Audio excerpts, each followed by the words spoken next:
Hey guys, what's up? It's a Culture Detective here, investigating your favorite movies. And today I'm going to be doing another movie roundup video where I talk about the movies, TV shows, and animes I watched in the last couple of weeks or so. Starting off, I watched the Da Vinci Code. Yeah. So yeah, this movie is more of a rewatch for me than it is a first watch because I've actually watched this movie like a long time ago on TV when I was a kid. But I basically didn't remember anything about this movie, so I decided to rewatch this movie.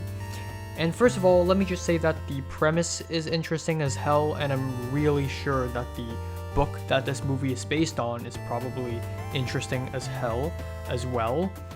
And I still remember watching it when I was a kid, and I was also really interested in the movie as well. And I love religious mysteries. I am a sucker for religious mysteries. Oh my god.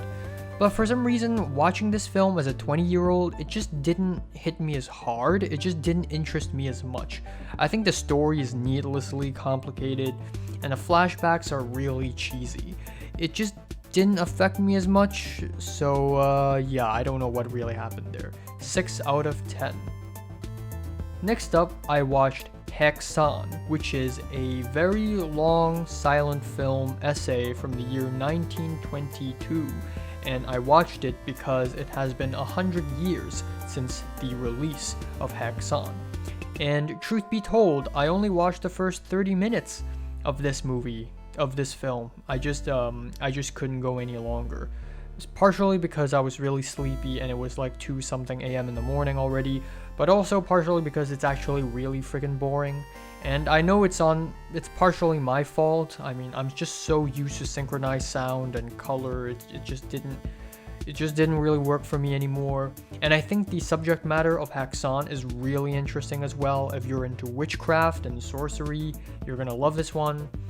But still, at the end of the day, the story moves really slowly, and the movie is an essay. Don't expect a narrative or at least a continuous narrative or anything like that. It is structured like an essay and it feels like an essay. That's it. Next up, I watched House of Flying Daggers, directed by Zhang Yimou, or in Mandarin, 十面埋伏. So yeah, I wanted to watch this movie because it's been a while since I've watched a Chinese period film, and I am a sucker for Chinese period films. I was legitimately excited to watch this movie before I watched it, except unfortunately I was left a little bit underwhelmed after watching this movie. It looks amazing. The set pieces are vibrant with the colors and the patterns. The production design is top-notch. Like Hero, it looks gorgeous. However, the CGI is really cheesy, and the dialogues are really campy. The story is less character-driven, more premise-driven, and this way of writing is not bad, but it's just not as well done in this movie as it could have been. So yeah, 7 out of 10.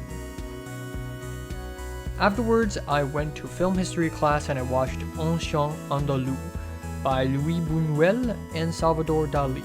And yeah, it is a surrealist short film, and it is also completely silent, but I actually kind of enjoy it. I love how surreal this short film is. This film didn't blow me away or anything. Maybe it's because it's not surreal enough. I mean, in the 1930s, yeah, maybe it's really surreal, but in the 2020s, maybe not. And maybe it's just not surreal in a way I enjoy it, but either way, I really admire the short film. I really admire how ballsy it is, and it really changed the trajectory of filmmaking. In the same class, we watched Umberto D by Vittoria De Sica. And this is a really solid Italian neo-realist film with likable characters in a realistically sad situation. And another thing I love about this film is that it's not as slow as I thought it would be. So it just ended up working really well for me, and I just really root for the characters of this film. 9 out of 10. Then I finished watching Jojos Bizarre Adventures Part 6, Stone Ocean Part 2. And yeah, this is probably the most underwhelming few episodes I've watched since early Part 3. I mean, don't get me wrong, it's still enjoyable. It's just not as enjoyable as Parts 4 or 5. Some of the stand abilities are confusing and underwhelming. I mean, I'm looking at you, Dragon's Dream. And some important scenes just felt really rushed. But overall, the animation is a lot better, and I still really love the style, the music, and the story of JoJo. And the sound design, sheesh. But yeah, 7 out of 10. Afterwards, I watched One Flew Over the Cuckoo's Nest by Milos Forman, and this is another powerful and humane realist drama. Jack Nicholson's performance in this film is top-notch and is some of the best performances I've seen in a long time. This movie has really likable characters with interesting dynamics, and this is also, I believe, one of the first films to show the mentally handicapped in a positive light. And also, this film has an ending I'll never forget. 9 out of 10. Afterwards, I strayed off my plan and watched Far Far Away, or Yunlosan Kala, a newly released Hong Kong film, and I watched it in a cinema with Pepper all the way at Whittier, California, which is extremely frickin' far away, like the title suggests. And I even made an individual review on it, so check that one out. But yeah, unfortunately this movie is pretty much as bad as I thought it would be. It is confusing, boring, and even cringy at times. I can tell that the director of this film has a lot of passion for Hong Kong and the geography, but all that passion is amounted to nothing but cringy one-off jokes and romantic relationships that I just don't root for at all.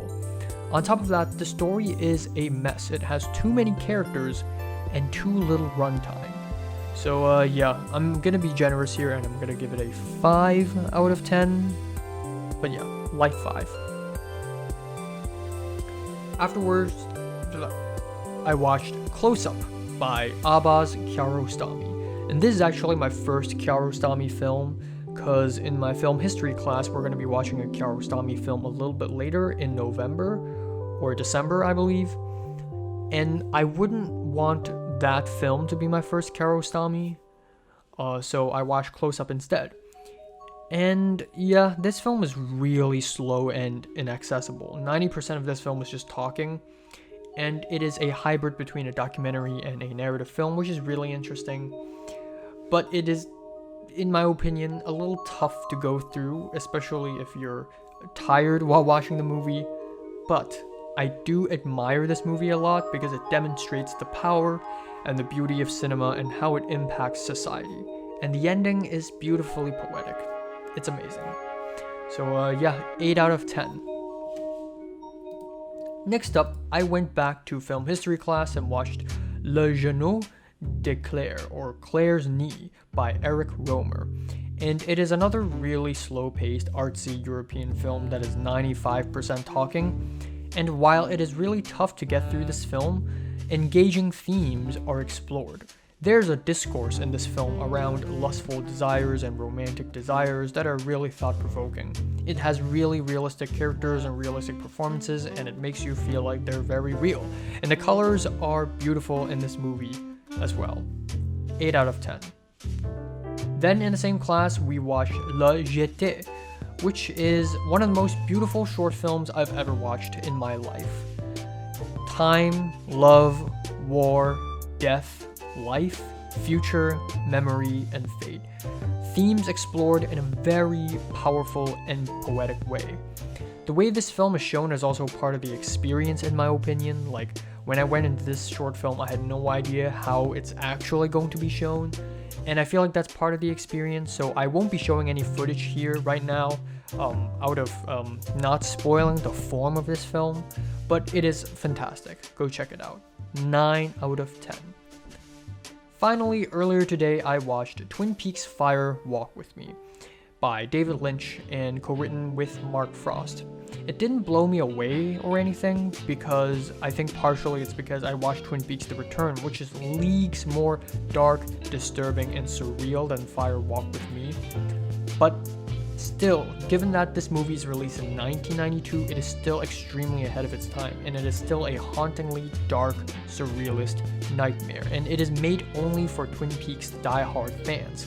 David Lynch doesn't give a single fuck if this movie doesn't do well in the box office or with the critics, and that's something I really respect. The score is fantastic, the acting is good, and David Bowie is in it, so fuck yeah, it's a masterpiece. 10 out of 10. Also, on top of that, I am watching Misang, a Korean drama, and I am currently on episode 6. Every episode is super long, so it won't be soon until I finish this, but I am trying. It's pretty good so far. So yeah, have you watched these movies? Comments below, let me know. Like if you like them, hate if you hate them, and subscribe if you want more. And thanks for watching.